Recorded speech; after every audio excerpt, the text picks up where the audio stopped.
Quero cumprimentar os nossos alunos com a paz do Senhor, aqueles que estão estudando conosco essa disciplina de Bibliologia. Hoje vamos entrar na lição 6, que começa na página 62 do seu manual de estudo. Esta lição vai abordar os seguintes pontos: as línguas originais da Bíblia, seus manuscritos mais importantes, primeiras e principais versões e traduções e certas peculiaridades do texto bíblico. Já estudamos nas lições anteriores que o Antigo Testamento foi escrito em hebraico e o Novo Testamento foi escrito em grego. O hebraico, idioma oficial da nação judaica, é chamado no Antigo Testamento de língua de Canaã, em Isaías 19, e também língua judaica ou judaico, em 2 Reis, capítulo 18. Como a maior parte das línguas do ramo semítico, o hebraico é lido da direita para a esquerda. Seu alfabeto contém 22 letras, constando só de consoantes. Há sinais vocálicos, mas não podem chamar elas de letras. Alguns textos do Antigo Testamento que foram escritos em aramaico, como Esdras 4 e Daniel capítulo 2. O Novo Testamento foi escrito originalmente no dialeto grego popular do homem da rua. E vamos estudar mais sobre isso daqui a pouco. A escrita hebraica antigamente só usava consoantes, como eu já falei, sem qualquer sinal de vocalização. Os sons vocálicos eram adicionados pelo leitor durante a leitura, que dava origem à consoante, mas com acepções diferentes. A pronúncia exata dependia da habilidade do leitor, levando em conta o contexto e a tradição. Foi por causa disso que perderam a pronúncia de muitas palavras bíblicas. É como exemplo da língua portuguesa, que usa acentos, e é difícil para estrangeiros, muitas vezes, entender ou escrever ou ler o português. Como exemplo da minha esposa, que é norte-americana, e até às vezes eu, por ser o que chamam de gringo mineiro. Isso quer dizer que eu sou de família americana, mas eu nasci e fui criado no Brasil. Já passei metade da minha vida aqui no Brasil e outra metade na América. E ainda fico confuso às vezes, tentando lembrar onde coloco o acento em certas palavras e quais palavras precisam de acento e quais não. A dificuldade é não usar acento em certas palavras ou colocar acento na parte errada da palavra. Isso pode levar o estrangeiro a ficar confuso. Tenho o exemplo de um ex-missionário no Brasil, da missão americana, amigo meu, que admitiu uma vez que quando ele iniciou a sua carreira no Brasil, ele confundia os acentos e as palavras. Certa vez ele estava dando aula no Instituto Bíblico lá no norte. Ele queria falar do carimbo do Espírito Santo e acabou dizendo carimbó do Espírito Santo. E carimbó naquela região é uma dança típica. Ele também admitiu de confundir a palavra palito com paletó devido ao acento. Ele falava, eu vou colocar o meu palito junto com a minha gravata para ir ao culto. Então ele confundia. Essa é a dificuldade com algumas línguas, como o hebraico. Depois do século VI, os eruditos judaicos residentes em Tiberíades passaram a colocar sinais vocálicos na escrita, que facilitava a pronúncia tradicional. Esses sinais são pontos colocados em cima, debaixo e dentro das consoantes. Os autores desse sistema se chamavam massoretas, palavra que vem de massurá, que quer dizer tradição. Esses massoretas assim fixaram a pronúncia tradicional do hebraico E todo o texto bíblico depois do século VI é chamado massorético, porque contém esses sinais vocálicos. Agora, há outro texto hebraico das Escrituras, chamado de Pentateuco Samaritano, que usa os antigos caracteres hebraicos. O aramaico é um idioma semítico em uso há mais de 2 anos antes de Cristo, usado naquela época em Arã ou Síria e também em grande parte da Arábia Pétrea, que incluiu a Jordânia, a Península do Sinai e boa parte do noroeste da Arábia Saudita. A influência do aramaico foi profunda sobre o hebraico, começando no cativeiro do reino de Israel em 722 a.C., quando Israel foi levado para a Síria, e continuando durante o cativeiro do reino de Judá, que começou em 587 a.C., em Babilônia. Essa influência era tão grande que no ano de 536 a.C., quando o povo de Israel começou seu regresso do exílio, esse povo falava o aramaico como língua oficial. Por essa razão, quando Esdras lia as Escrituras ao povo em hebraico lá em Jerusalém, era necessário explicar seu significado, como aconteceu em Neemias capítulo 8. No tempo de Jesus, o aramaico era tão popular que foi a língua usada por ele, seus discípulos e a igreja primitiva em Jerusalém. Jesus também falava o hebraico, ao considerar que os rolos sagrados eram escritos em hebraico e todos os meninos eram ensinados os rolos nas sinagogas. Para ouvir a língua de aramaico, essa língua é falada no filme Jesus, feito pelo famoso ator Mel Gibson. Ele é católico devoto, então ele queria fazer o filme mais original àquela época na vida de Jesus, usando o aramaico. E de vez em quando esse filme passa na televisão na época da Páscoa ou Natal e eles falam aramaico naquele filme.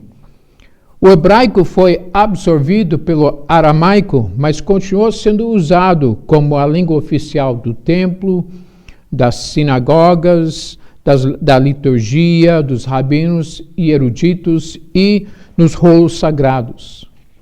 As conquistas árabes e a propagação do islamismo destruíram a influência e o uso do aramaico. Como língua morta, o hebraico ressurgiu para que as profecias referentes a Israel se cumprissem até dominar na nação até o dia de hoje. O aramaico ainda sobrevive numa pequena vila na Síria chamada Malula, com poucos milhares de habitantes. O Novo Testamento foi escrito em grego, mas há alguma dúvida se o Evangelho de Mateus foi escrito em aramaico. O grego é de expressão muito precisa e é a mais conhecida das línguas bíblicas, além de ser mais próxima da língua portuguesa. O grego do Novo Testamento não era o grego clássico dos filósofos, mas era o grego do dialeto popular, do homem comum, dos comerciantes, dos estudantes. Era chamado de koiné. Era dialeto que todos podiam entender. Tem vários idiomas no mundo, ou línguas no mundo hoje, que têm dialetos variados em níveis ou escalões diferentes. Pego como exemplo a língua das Ilhas Samoa, no Pacífico. Eu tenho um amigo que é missionário e trabalhou por muitos anos nas Ilhas Samoa.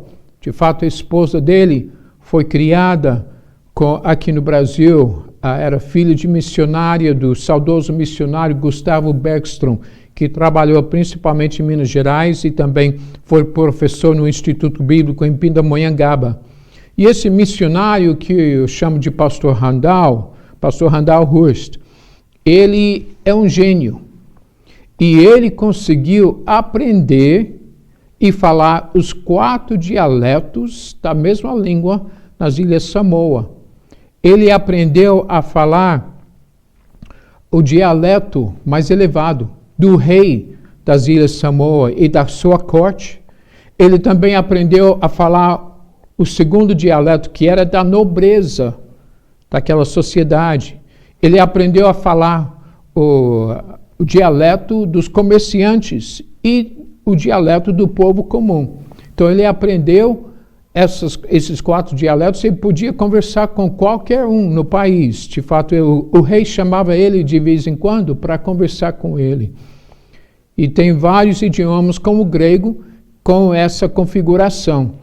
Este dialeto, koiné, de grego, foi se espalhando a partir das conquistas de Alexandre o Magno, no ano de 336 a.C., quando ele subiu ao trono e em apenas 13 anos conquistou grande parte do mundo daquela época.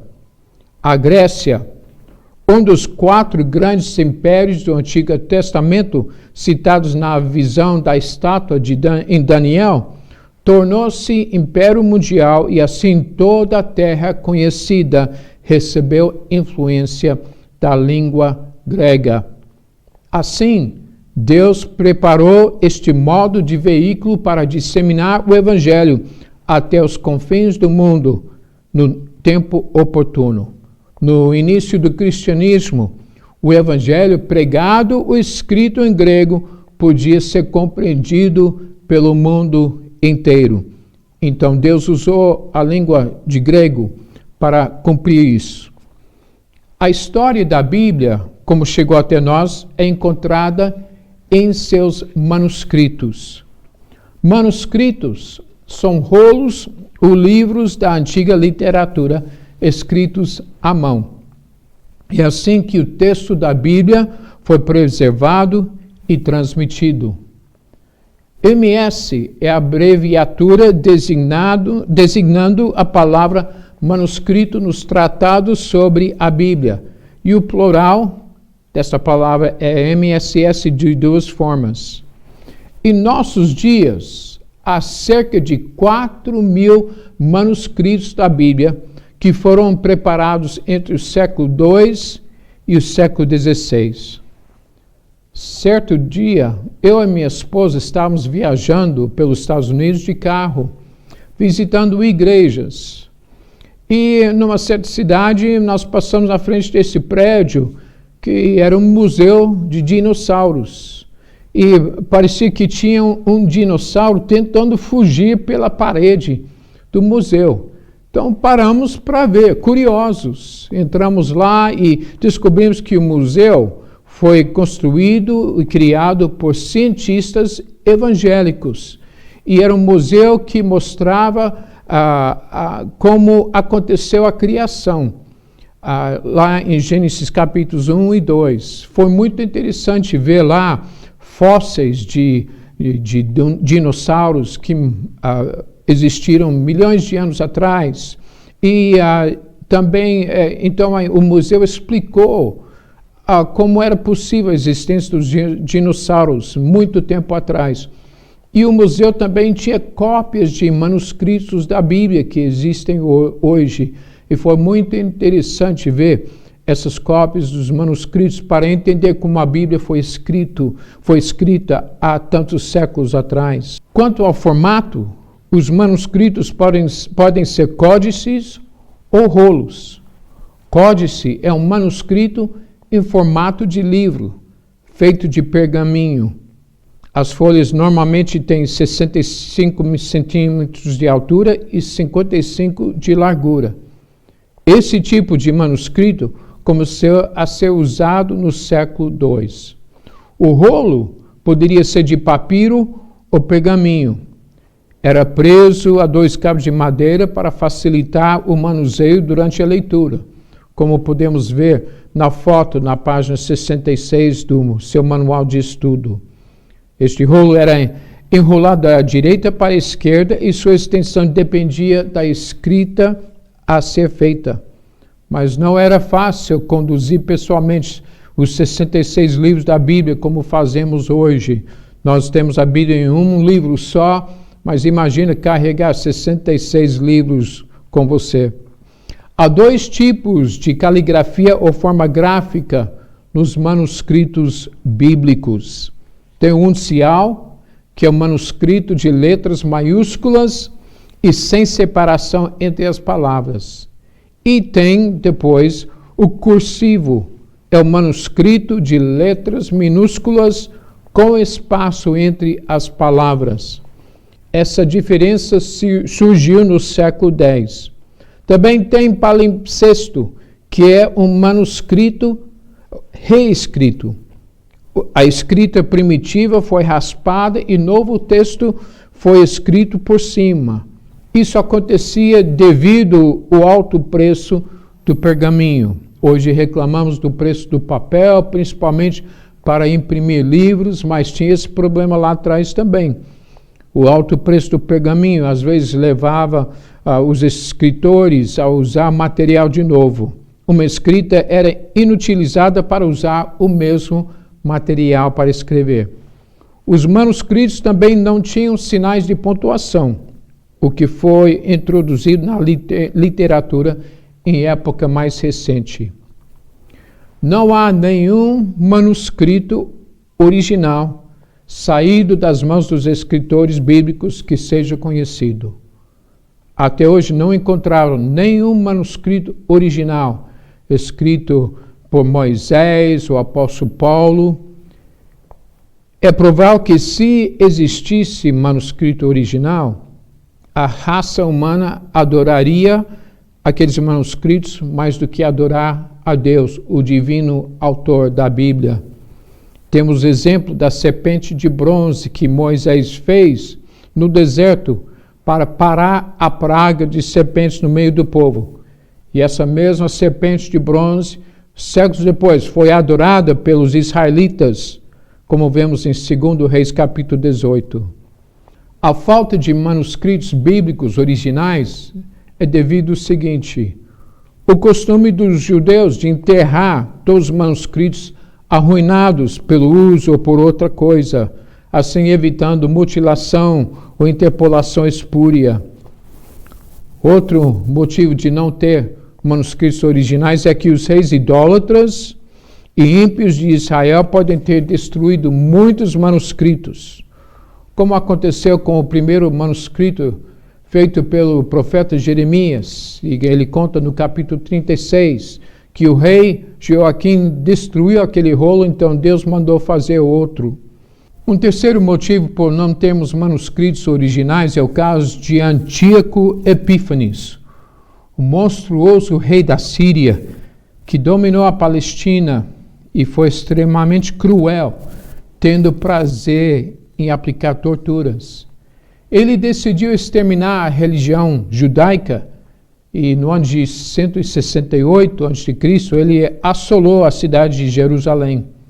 Ele profanou o templo e destruiu todas as cópias das Escrituras que achou. Ele era considerado o anticristo do Antigo Testamento. Também tem o caso do feroz imperador Diocleciano de Roma, que perseguiu os cristãos e destruiu todas as cópias das Escrituras que foram achadas. Durante 10 anos, ele procurou em todo o império por rolos das Escrituras Sagradas e mandou destruir tudo. E achando que tinha conseguido destruir todos, ele mandou cunhar uma moeda comemorando essa vitória. E tem outros na história que tentaram acabar com os manuscritos bíblicos originais e com a Bíblia. Eu já citei na lição anterior o caso de Voltaire, famoso ateu e revolucionário francês e filósofo francês, que durante a Revolução Francesa jurou acabar com a Bíblia. E alguns anos depois da sua morte, sua residência em Genebra virou a sede da Sociedade Bíblica Internacional. E ficou lá há poucas décadas porque cresceu tanto que tiveram que procurar um espaço maior. Nós vamos ver, meus irmãos, na página 68, alguns dos manuscritos do Antigo Testamento hebraico. Até a descoberta dos manuscritos do Mar Morto em 1947, os mais antigos e mais importantes manuscritos do Antigo Testamento em hebraico eram os seguintes. Vemos o Códice dos primeiros e últimos profetas, que atualmente está na sinagoga caraíta do Cairo, Egito. Foi escrito ou reescrito em Tiberíades em 895 d.C. por Moses ben Asher, erudito judeu e maçoreta de renome. Os caraítas são judeus que rejeitavam a doutrina ortodoxa dos rabinos e reclamavam liberdade de interpretação da Bíblia. Depois tem o Códice do Pentateuco, reescrito no ano de 950 d.C., está no Museu Britânico.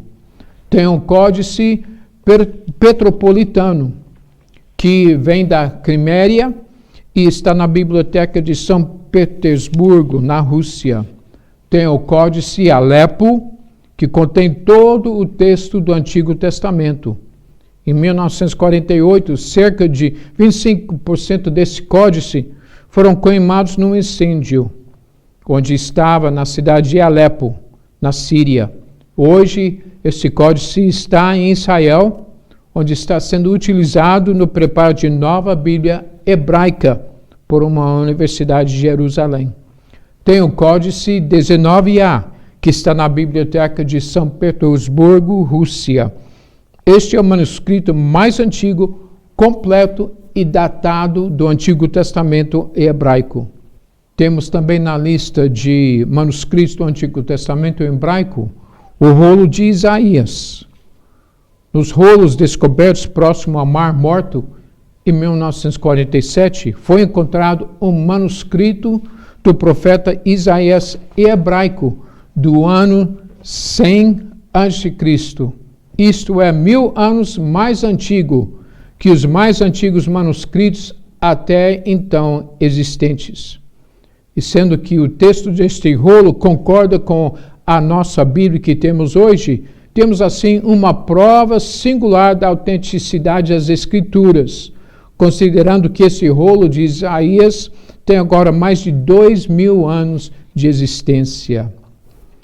Vamos ver também manuscritos do Antigo e Novo Testamento em grego.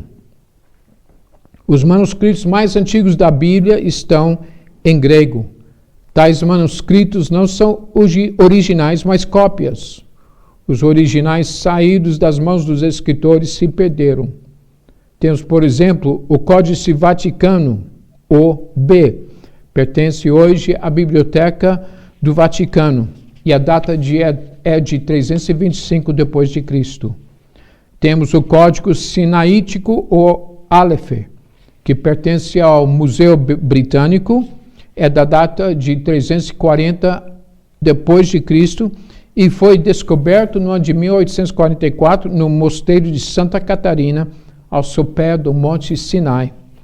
Temos o Códice Alexandrino, OA, que pertence ao Museu Britânico, e a data é de 425 d.C.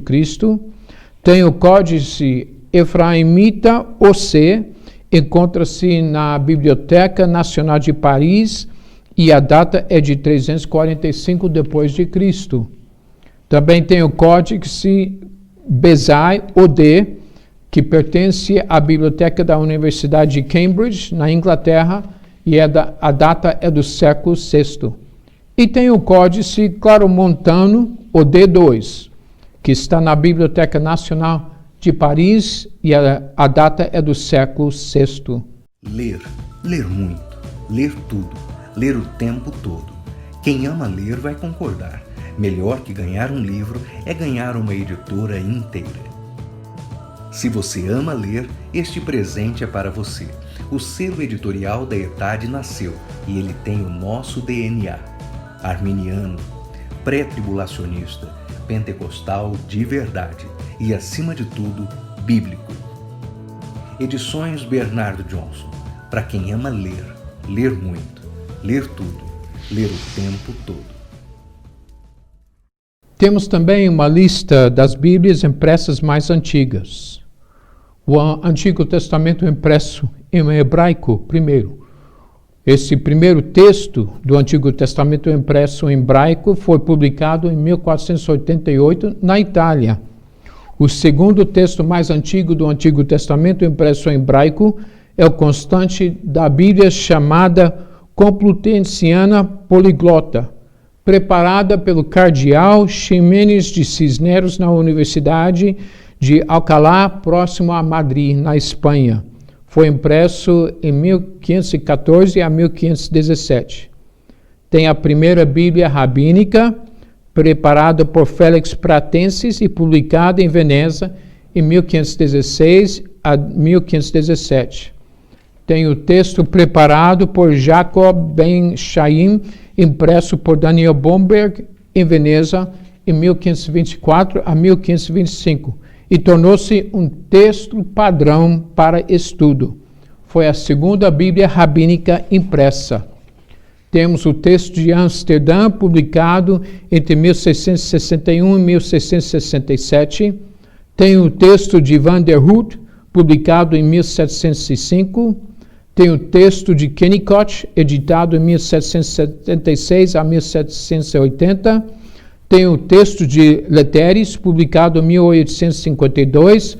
Este é o texto padrão adotado em nossos dias pelas sociedades bíblicas em todo o mundo.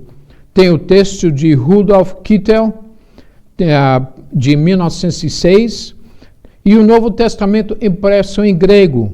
O primeiro texto impresso em grego do Novo Testamento é da Complutensiana Poliglota, de que já falamos. O texto Erasmo, teólogo holandês, publicado e distribuído em 1516. Este foi o primeiro texto impresso e distribuído do Novo Testamento. Temos o texto de Robert Stephanus, publicado em 1546 em Paris. Tem o texto de Teodoro Beza, publicado em 1565 e 1664. Tem o texto dos irmãos Elseviers, holandeses, publicado no período de 1624 a 1678. Tem o texto de Westcott e Hort, dois eminentes eruditos ingleses, da data de 1881 a 1882. E há, por fim, os mais recentes textos impressos do Novo Testamento em grego. Este é muito utilizado na preparação das versões modernas. Quero falar mais um pouquinho sobre os manuscritos do Mar Morto. No dia de verão, em 1947, um pastor beduíno árabe saiu à procura de uma cabra desgarrada nas ravinas rochosas da costa noroeste do Mar Morto e encontrou um inestimável tesouro bíblico.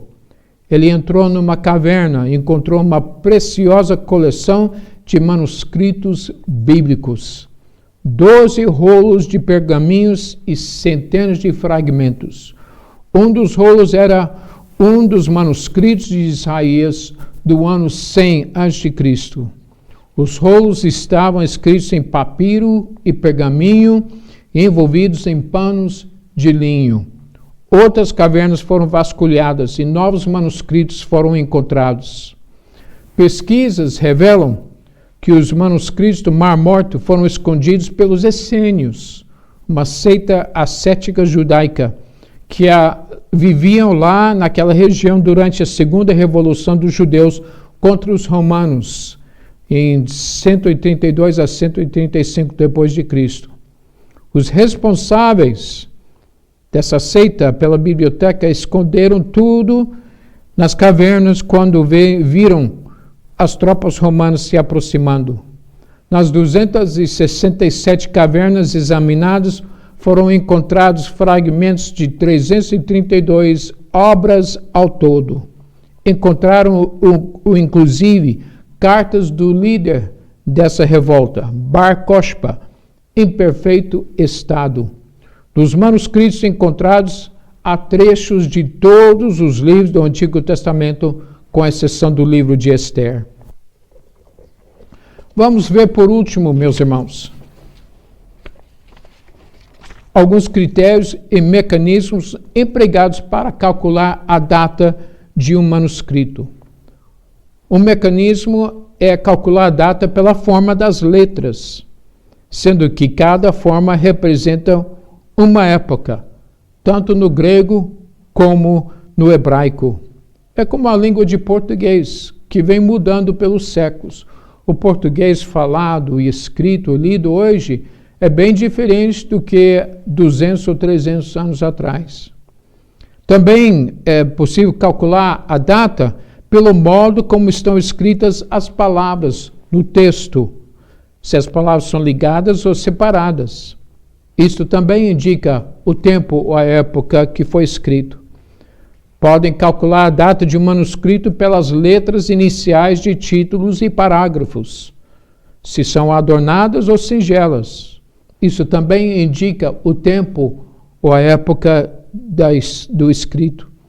E podem também, pelo carbono 14, podem determinar ou calcular a data de um manuscrito. É um método científico revolucionário que explica que todo ser vivo absorve o C14, o carbono 14. A cada 5 anos, a C4 perde metade da sua radioatividade primitiva.